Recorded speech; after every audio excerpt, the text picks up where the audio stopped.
All right, let's talk about Valvoline. They just placed a massive billion-dollar bet that could either be a total game-changer for their growth or sink the company in debt. Today, we're going to dive deep into their latest earnings call to figure out if this huge gamble is actually going to pay off. So here's how we're going to break it all down for you. First, we'll look at their Q4 report card, see what's really happening under the hood. Then, we'll get into the main event, that huge Breeze AutoCare acquisition. After that, we'll check out their guidance for the year ahead and see how Wall Street is taking the news. And finally, we'll give you our verdict and tell you exactly what to watch for on the next call. Okay, let's get right into it. The Q4 report card is up first, and right away you can see there are two very different stories being told here.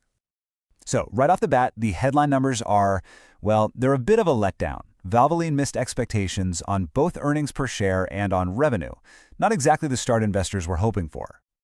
Now you might look at that and think, 3 cents, what's the big deal? But in the world of quarterly earnings, even a small miss like this matters. It really set a cautious, kind of negative tone for the market's reaction.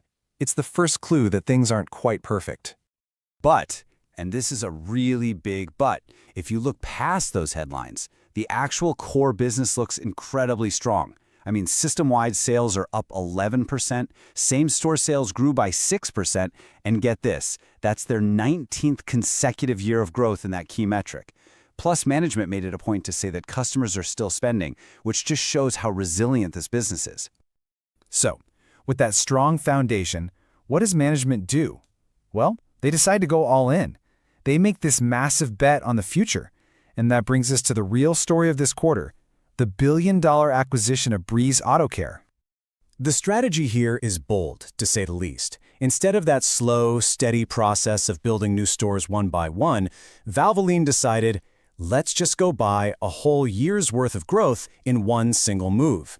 The idea is to scale up fast and leverage their investments across a much, much bigger company. And we're talking about a huge number of new stores here, a whopping 162 of them. This is a massive jump that really cements Valvoline's position as the leader in their space. But, and you knew there was a but, right? That explosive growth comes with a really scary price tag. After this deal, the company's debt level, its leverage, is going to spike to 4.2 times. For a lot of investors, that number is a giant flashing red light. It's really at the center of the debate around this stock. This slide really just lays out the pickle that investors are in. This growth is being funded by a ton of new debt, and that creates two immediate problems. First, a 20-cent drag on earnings just from interest payments, and second, a near-term hit to their profit margins. Now, management says they can pay this all down in about 2 years, but that's a whole lot of execution risk now on the table. Okay, so with more stores but way more debt, what does the future actually look like? Let's dig into management's guidance and see how the market reacted to this whole new reality.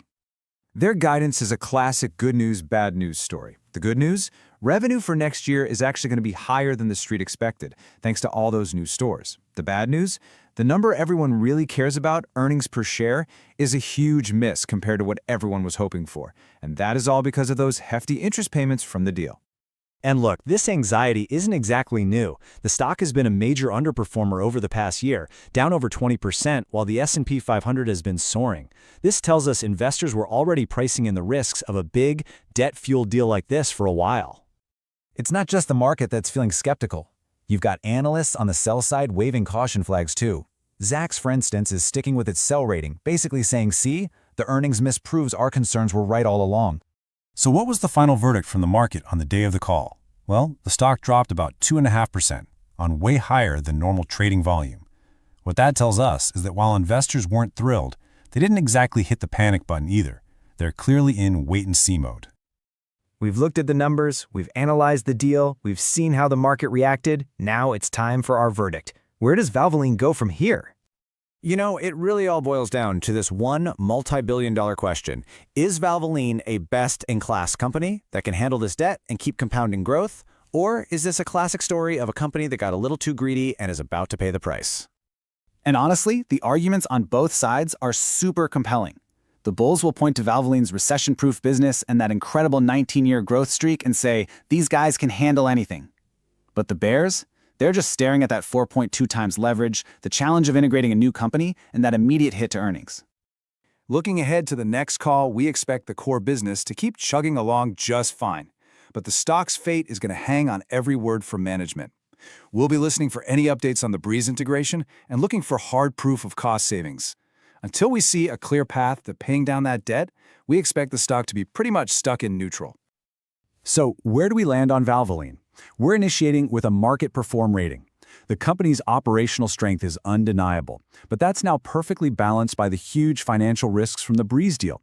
At this point, the risk and the potential rewards seem pretty evenly matched. The real question is, can they successfully integrate this massive acquisition and digest all that debt, or have they finally bitten off more than they can chew? The next few quarters are going to tell the whole story. This is not financial advice.